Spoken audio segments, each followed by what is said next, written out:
നമസ്കാരം മക്കളെ. LDC പരീക്ഷയൊക്കെ അടുത്ത് വരുവാണല്ലോ. നിങ്ങൾക്ക് ഉപകാരപ്രദമായ 2-3 മാസപ്രോബ്ലമായിട്ടാണ് ഞാൻ വന്നിരിക്കുന്നത്. സൂത്ര വഴി കൂടെ ഉത്തരം കണ്ടുപിടിക്കുന്ന രീതിയാണ് ഞാൻ പറഞ്ഞു തരുന്നത്. ആദ്യത്തെ ചോദ്യം വായിക്കാം.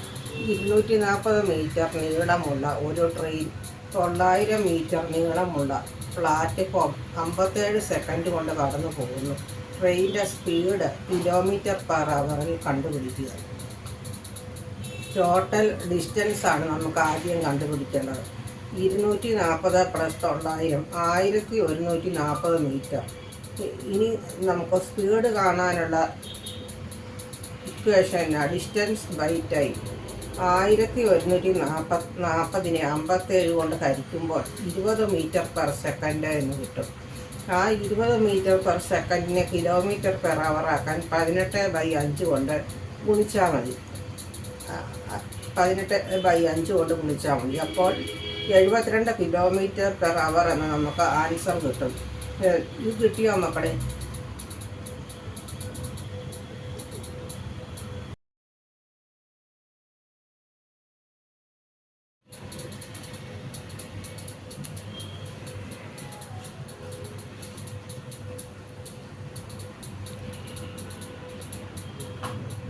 അടുത്ത ഒരു പ്രോബ്ലം ആണ് കുട്ടികളെ.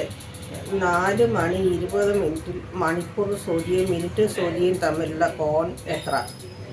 ഇതിനൊരു ഫോർമുല ഉണ്ട് കുട്ടികളെ. അവർ ഗുണം 30 മൈനസ് മിനിറ്റ് ഗുണം 5.5. ഈ ഇക്വേഷൻ അറിയാമെങ്കിൽ നിങ്ങൾക്ക് PSCയുടെ 1 മാർക്ക് ഷുവറാണ്. ഇത് നമുക്ക് അപ്ലൈ ചെയ്യാം. ഇതിൽ 30 × 4 മണിക്കൂറാണല്ലോ. 4 മണിക്കൂർ മൈനസ് 20 × 5.5 ചെയ്യുമ്പോൾ 100 എന്ന ആൻസർ കിട്ടും.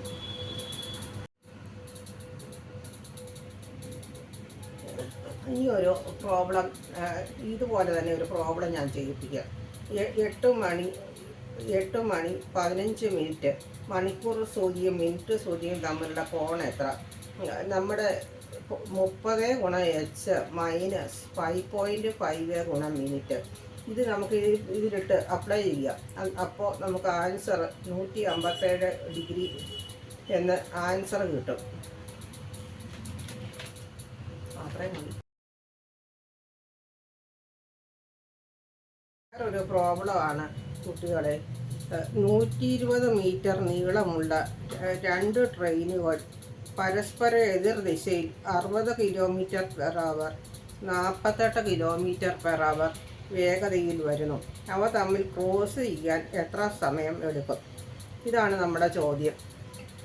ഇങ്ങനെ എതിർ ദിശയിൽ വരുമ്പോൾ ഈ നീളങ്ങൾ തമ്മിൽ കൂട്ടുകയാണ് വേണ്ടത്. സമാന്തരമായിട്ട് വരുവാണെങ്കിൽ കുറയ്ക്കുകയാണ് വേണ്ടത്. അപ്പം 60 + 48 കൂട്ടുക. അപ്പം 108. അതിനെ നമുക്ക് ഇത് 108 എന്നുള്ളതിനെ നമുക്ക് കിലോമീറ്ററാണ്. അതിനെ മീറ്റർ/s ആക്കുമ്പോൾ 30 മീറ്റർ/s എന്ന് കിട്ടും. ഇനി 120 മീറ്റർ നീളമുള്ള 2 ട്രെയിൻ എന്നാണ് പറഞ്ഞിരിക്കുന്നത്. അപ്പം മൊത്തം നീളം എത്രയാണ്? 240. 240നെ 30 കൊണ്ട് ഹരിക്കുമ്പോൾ 8.5 സെക്കൻഡ് സമയം. ക്രോസ് ചെയ്യാനുള്ള സമയമാണ് ചോദിച്ചിരിക്കുന്നത്. 8.5 സെക്കൻഡ് എന്ന് കിട്ടും. അത്രയും മതി.